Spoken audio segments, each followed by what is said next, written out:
Good morning, students. I hope you are doing really well today. I want to welcome you to the PowerPoint presentation, examination-based, for 2021 for the B.Ed Honours degree and for the subject Life Skills 3. My name is Sanmarie Steenkamp and I'm the tutor of this model. Okay. We're going to look at an outline today of your study guide and what you need to learn. So we look there, you have 8 modules or 8 units in this topic or subject. And we look at Unit 1, which is Policy Features of Life Skills in Namibia. We look at the selected content of senior primary phase and related teaching methodology issues. And this we do, the selected content of the related teaching and methodology for the senior primary phase in Unit 2, junior secondary phase in Unit 3, senior secondary phase in Unit 4. We then move on to Unit 5, which is the role and responsibilities of life skills teachers. Unit 6, the phases of evolution of the world of work and career counselling skills or theories. Unit 7, the relationship of multiple intelligences with life skills and career counselling. And then Unit 8, elements of the daily classroom processes to develop life skills. All right, so important to know about the presentation is that I will be touching on certain issues. I cannot cover all the content in your study guide, so do make sure that you read through your study guide and have a good understanding of all topics involved. For the B.Ed Honours Life Skills 3, the different units of this module address the exit learning outcomes. So that would be including the policy features of life skills in Namibia, to look at the selected content of senior primary phase, junior secondary phase, and senior secondary phase, and also the teaching methodologies. To look at the roles and responsibility of the life skills teacher, they look at the evolution of the world of work and career counselling, examining the multiple intelligences and its relationship to life skills and career counselling, and then also to discuss the daily classroom processes.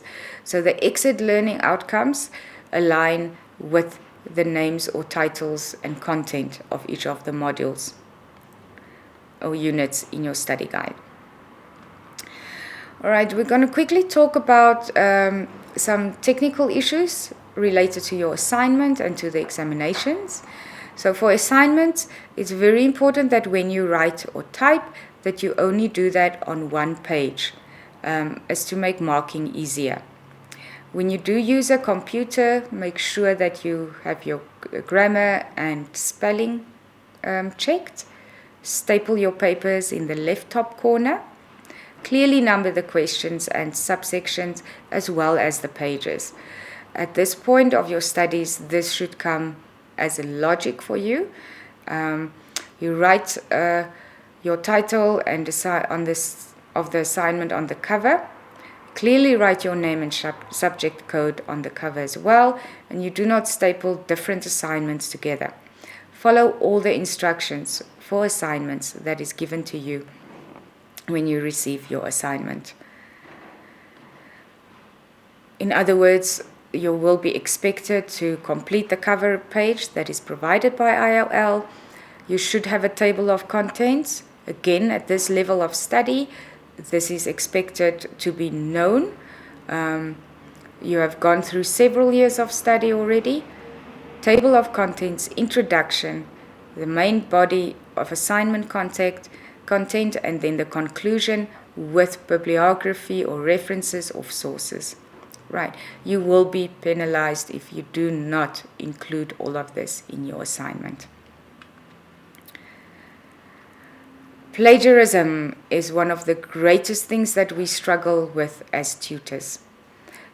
Students tend to just simply copy and paste from their study guide and expect to get full marks for a question on that. When you do that, have you really read what the question asks? Do you understand what you are answering. Plagiarism is considered a crime. And if you read within your study guide in the beginning, this is clearly explained, and it's also clearly explained the disciplinary steps that can be taken against you. So make sure that you understand this very well. When it comes to examinations, make sure that you have seen this presentation, understand the presentation. You should familiarize yourself with the entire content of your study guide and be extremely clear on what questions ask. This also relates to the assignment, where we would ask to explain, criticize, list, summarize, compare. All of the verbs have different levels of thinking. What we find very often in assignments is that it's a result of students copying and pasting, is they will have a list for everything, bullet points for everything. So whether the question asks to list, or whether the question asks to compare or summarize or critically discuss, students tend to do everything with bullet points. You will be penalized for this because you're not answering what the question is asking. Write clearly, and remember that marking will be done holistically. In other words, is what the student writes logical? Does it make sense? Does it relate to the question asked? In other words, even if some information is not in your study guide, but from a different source, you will still get marks for that. Okay, so we're going to move on to Unit 1, where we're going to look at some of the domains in the current senior and primary and secondary life skills syllabus. So there is 3 domains throughout. It's the career guidance, the daily living skills, and personal social skills. And under those, a myriad of topics. We take on a holistic approach in life skills. So by that we mean that a wide range of philosophical orientations and focuses on the wholeness of the human being is applied. It is a fairly new movement and practice in the mid-1980s that's started in the United States of America. So the heart of holistic education lies in the development of the finest, greatest, most ultimately developed person possible. This includes the spiritual, psychological, and physical objectives. There are 4 pillars of learning when it comes to holistic education. It's learning to do, learning to learn, learning to live together, and learning to be. So when we look at these 4, learning to learn is for learners to ask questions in their search of knowledge. So to have a learner encourage them to ask questions so that they can learn to learn. Right, they have to exercise these skills, otherwise they will lose this. They will only wait for information to come their way, and this might not always happen. So they become passive. Learning to do. Young people need to learn how to change society through intelligence and responsible actions. They have to learn to apply the work that they have learned or taken in, the knowledge that they have taken in. Also to learn to work as a team. Learning to live together, where people need to learn how to respect each other, to be responsible towards each other, and to cooperate. They need to develop skills to overcome prejudice, dogmatism, discrimination, and authoritarianism. Learning to be is to be able to discover one's own nature of being human. It goes beyond the psychic and is learning to belong as a whole. Different resources that one can capture the interest of learners with. So we're going to look at ways that you can use in your classroom to be able to make learners become actively involved in the learner-centered approach. So that can be done through group discussions, to have learners go and investigate a topic, to be giving them the chance to create something, to interact with each other, worksheets, to work on their vocabulary, task analysis, So it goes to a different level, to have role plays, practicing real life situations, to have social stories, and to have groups in general. The value of life skills as a subject is to help promote the mental wellness and the development of competence in young people as they learn how to cope with the realities of life. So we are preparing them for life on all the different dimensions involved.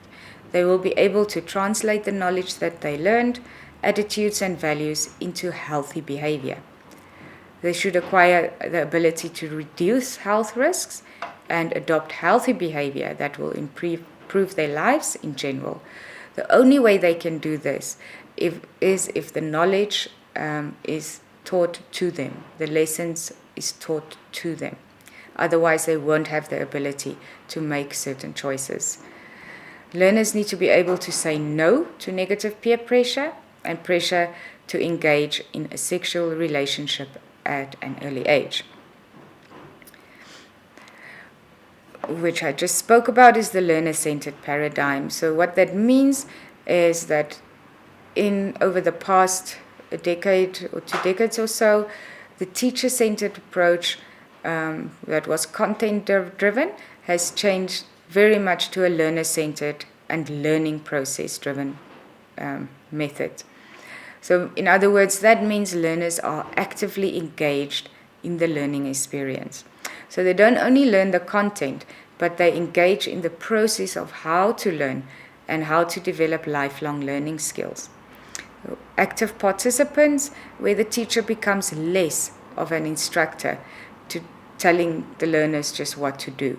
So learners learn to communicate and to take responsibility for their own growing in the learning process.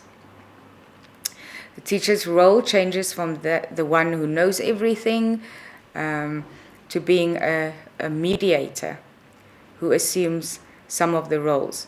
They become a designer of learning tasks and a creator of a conducive environment that stimulates learning for the learners.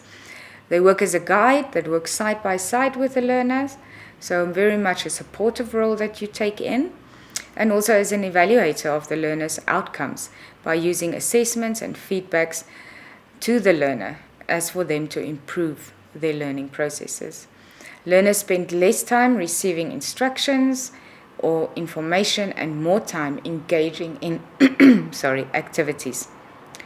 Right, so you can see in that little picture graphic that is there, where you see the difference of the teacher-directed approach and the learner-directed approach. The chances of getting better results is much higher when we use a learner-directed approach. We look at teaching learning resources for life skills. So we need to use different methods that will engage learners in activities. That would be the only way that they really go for hands-on teaching and learner-centered approach. So we mentioned earlier some of these. When we talk about discussion, the teacher does not only talk. This leads to building communication and interpersonal skills where learners discuss issues in class. When we talk about investigating, it's where learners have to give their own input. So they have to go out, go home, go to the library and investigate a certain topic and see what information they can find. So it's not just the teacher giving the information to the learners, but also encouraging them to go and find out more on their own. It also creates a level of becoming independent for learners. We move on to Unit 2, where we look at respect and teachers as role models. So this is not only for life skills teachers, this is for all teachers. So there are certain characteristic traits that are built around respect when it comes to teachers as role models. One of those is honesty. If a teacher does something wrong, it is important that they admit to it and apologize. They should not embarrass, insult, or make fun of learners. Praise the learners when they deserve the praise. Teachers need to be trusting, understanding that learners also need to be allowed to make choices and take responsibility for their deeds. Okay, so having the ability to allow learners to do things independently and trusting that they will do it to the best of their abilities. It's important for teachers to be fair. This is a huge issue in many schools still, where a lot of discrimination from teachers take place based on personal belief systems, or the learner has done something and the teacher didn't like it, and now they are being treated in unfair ways. So being objective is extremely important. Teachers need to be polite. Learners need to see that teachers are polite for them to be polite. Being role models. If you walk around school with a grumpy face and you are sad or angry the whole time, you will not be able to teach the learners what they need to learn. Okay. When we look at steps to improve the conduct in your class, it's very important that together with the learners, that life skills teachers set up the rules for class, where the teacher can be a facilitator of this to make sure that no funny rules come in.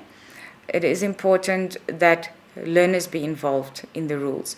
It shows that there's aspects such as respect of the teacher and other learners. Aspect that should be included is tolerance towards other ethnic groups and cultures. Here I want to include any type of minority group, those that normally don't feel they fit in. Participation in class, to be obedient and listen when the teacher gives tasks and to do it, to follow the class rules, and homework and tasks that need to be done regularly. We move from that part to looking at the differences between assertiveness, passiveness, and aggressiveness. So these are different behaviors and ways that people interact with each other. So it's very much based on our interpersonal relationships with each other. So there are 3 different ways that people relate to each other when they talk, when they act. So it can be either assertive. This is the preferred way to go. So, sorry, I see there's a typo in the first and last column. So I'll just ignore the first column. Assertiveness is when a person is able to express themselves very clearly. They say what they need and they say what they feel. They also do this in a way that is respectful towards the people around them. They know what their rights are. They don't stand back and they don't let people walk all over them.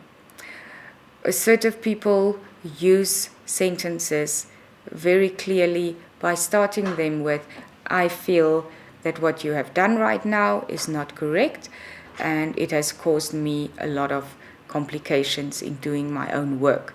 That would be an example of how a person who is assertive would express themselves. Okay, so they are motivated, they are forward thinkers, and very respectful towards others.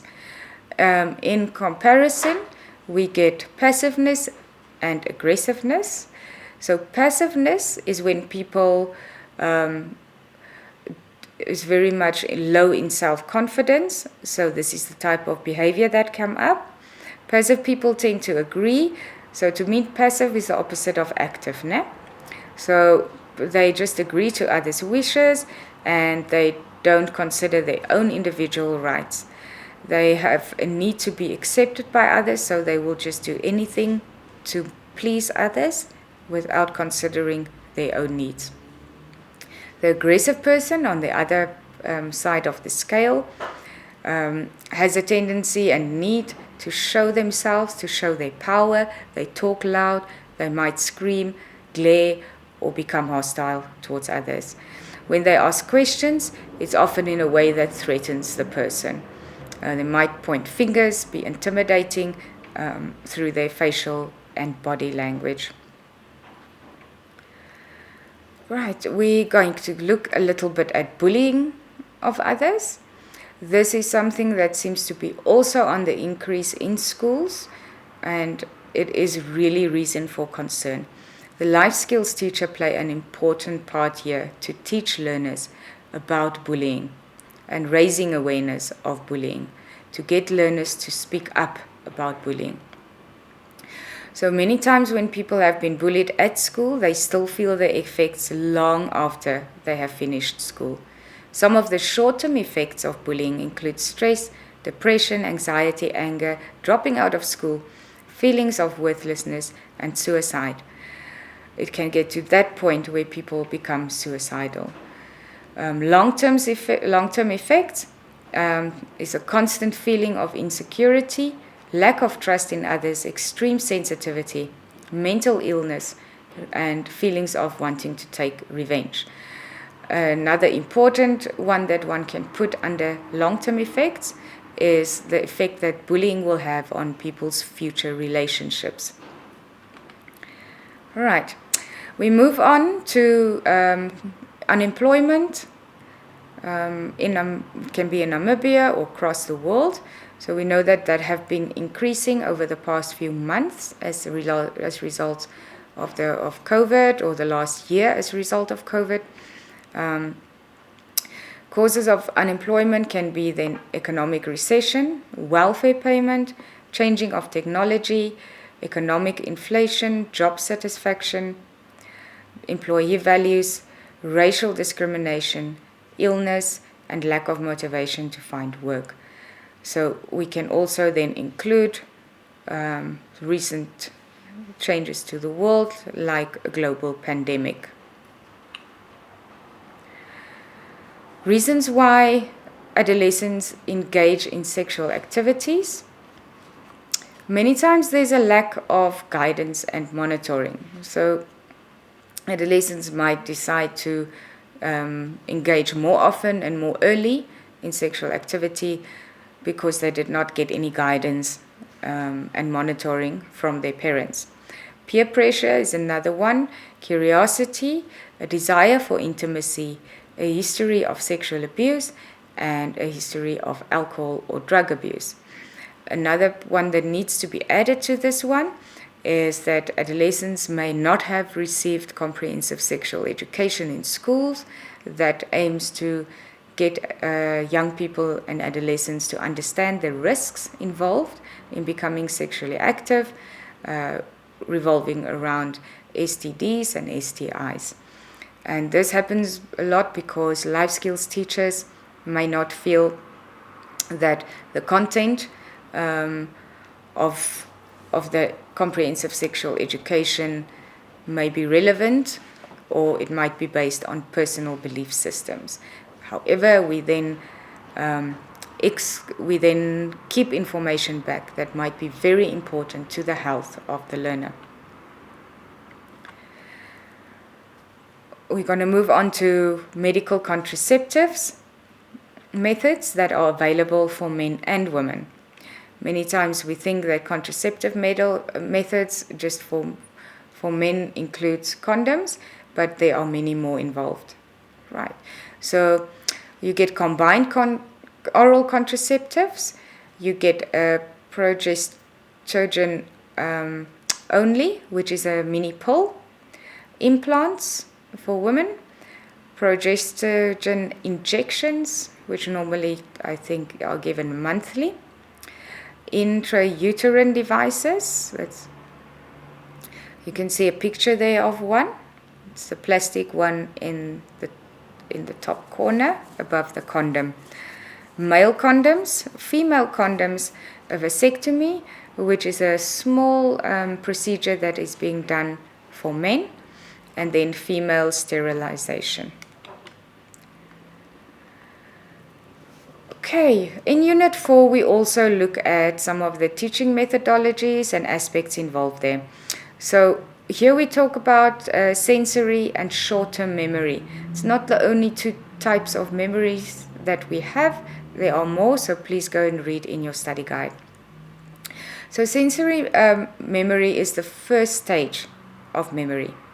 In this stage, information from the environment is stored for a very brief period of time, generally no longer than half a second for visual information and 3 to 4 seconds for auditory information. So here you can see the two words, visual and auditory, and we know that has to do with your senses. You attend only to certain aspects of the sensory memory, allowing some of this information to pass to the next stage, namely short-term memory. So when we talk about short-term memory, it's your active memory that's involved here. And the information are currently those that you are aware of in this moment. Most of the information stored in short-term memory will be kept for approximately 20 to 30 seconds. While many of your short-term memories are quickly forgotten, attending to this information allows it to continue to the next stage, namely long-term memory. Okay. Sorry. So, together with memory, an aspect that would help us remember is related to motivation. So here we get two types of motivation. One is extrinsic and the other one is intrinsic.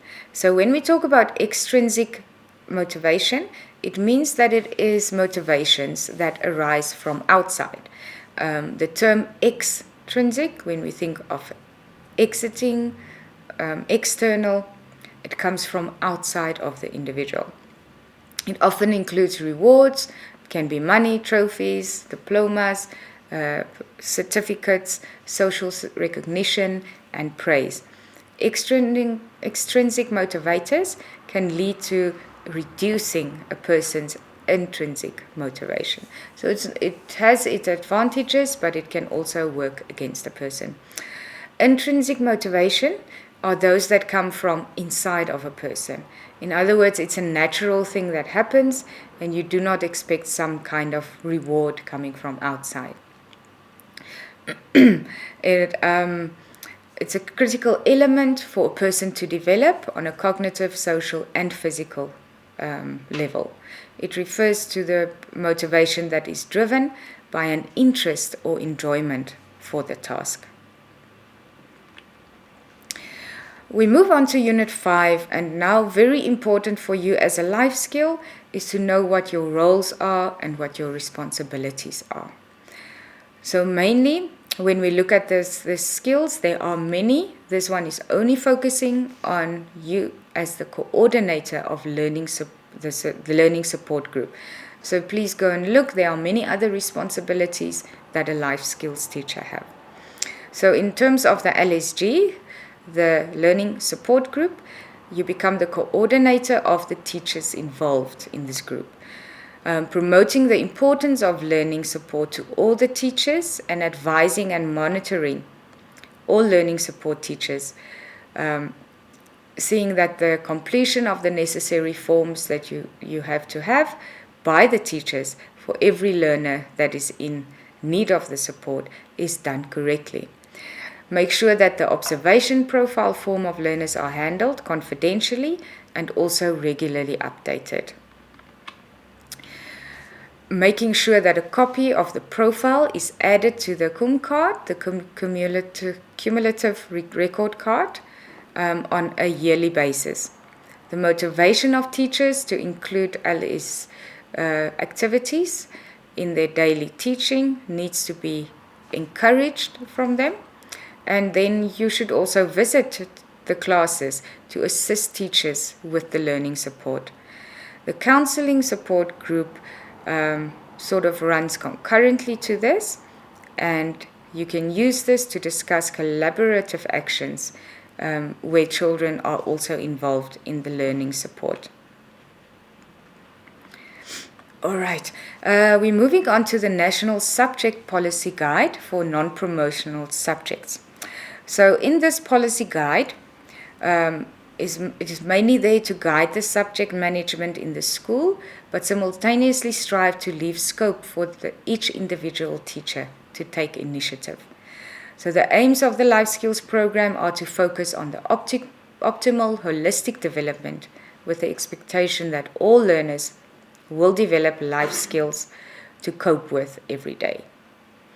program strives to enrich the learner's thinking by sharing ideas between males and females about their perceptions about ethical and other problems they tend to have in society and daily life, and also to allow everyone to express their different opinions. It aims to develop learning with the understanding that the skills and attitudes to contribute to the development of society needs to be included. So you can see there a picture of the life skills subject policy for grades 4 to 7, that little graphic there. It can be found on its website for you to download. Make sure that you read through it and are familiar with it. Unit 6, we are going to look at components that make up attitude. So there are 3 different components involved here when it comes to attitude. There's an affective or emotional component, a cognitive component, and a behavioral component. In other words, how we feel, how we think, and how we act. So the affective component literally is about how things, an object, person, or issue makes the person feel. Cognitive component is the ability to form an opinion or a perception about a person, object, or situation. The behavior is when you attach a desire to behave or act in a certain way, which is based on the 2 components above, on how you feel and how you think. That will influence how you act. Right, also in Unit 6, there we have Holland's theory. And Holland's theory is states that individuals will select and be more content in a work environment that corresponds to their personality type. So we get many different types of personalities, and they have certain traits. So with Holland, there is 6 different types of personality types, and these have different traits. So there's the realistic, investigative, artistic, social, enterprising, and conventional personality types. So you will see that each of these types have some traits. Realistic is the practical person. They might be a little bit shy, might be materialistic, but very stable. So investigative traits is analytic, introverted, reserved, but also curious and independent. Artistic types are more impulsive, idealistic, intuitive, and also emotional. The social person is outgoing, conscientious, and need to be affiliated with some group or some aspect or topic. Enterprising, those are confident people, assertive, energetic, and has a need for power. Conventional type is dependable, disciplined, orderly, practical, and efficient. When we look at Unit 7, we look at the relationships of multiple intelligences and life skills in career counselling. So here we have 7 types or different types of intelligences. We all have some aspect of these to a greater or lesser extent. So you see here we have linguistic intelligent, logical, mathematical intelligent, musical intelligence, intrapersonal, interpersonal, bodily kinesthetic, and spatial intelligence. Okay, which will also guide one in the direction that you will go in terms of career. Unit 8, we look at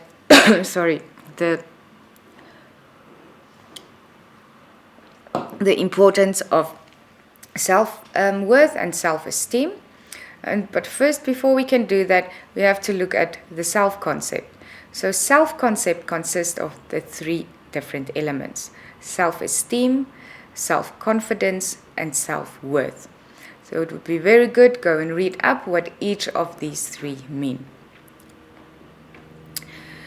When we look at ways that a teacher can support a poor self-concept, we need to take into account of what it looks like when a learner have a poor self-concept. So normally they would be scared to approach a task, so they would not know, am I doing the right thing or am I doing the wrong thing? They might fear failure. We need to deal with failure because we will fail through life, but we need to get up and go on with life. They might tend to avoid social contact, so isolate themselves, and they may have feelings of being inferior to their friends, to their peers, to their families, and that really needs to be addressed. We need to know this person, this learner has a low self-esteem or low self-concept. How can we support this learner to have a good concept, self-concept, which includes seeing him or herself as being a valuable being on this earth, have respect for themselves and accept themselves, have high self-confidence and is willing to take some risks.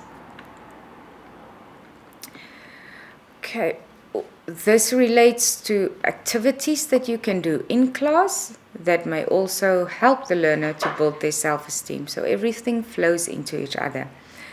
There are ways to prevent discipline problems in your class. When you do some sponge activities and transitions, don't give empty threats. Empty threats will just allow learners to do whatever they did wrong, to do it again, because there's no consequence. To manage your classroom in a good way, to teach self-discipline to learners, but also at the same time, give them a sense of belonging in your class, that they know it's a safe space. Set the expectation that every learner will succeed the very first day. Turn individual problems into a cooperative classroom relationship where everybody can help each other to grow and learn from their work and as a person. Okay, the very last thing we're going to look at is to look at the qualities of you as a life skills teacher. There are many qualities. Keep them in mind. See those that you need to develop as a life skills teacher. You play an extremely important part in the future of each and every learner in your school and in your class. So I'm just going to mention a few. Something like accountability, to be able to take responsibility for the work that you do, for the work that you give to learners, how you influence learners. You are their role model, could be the most important role model in school. You need to be empathetic to understand where they come from. Our learners come from different worlds. All of them have their own unique needs. Be open to understand those needs. Understand why they behave in certain ways. What is happening at home that is influencing their behavior at school. You need to be inspirational, joyful and kind. Be a positive role model. Show them that life can be beautiful. Motivate them and give them hope. All right, that is the last part, and all students, I wish you the best of luck for your examinations. Enjoy the subject and have a beautiful day. Thank you.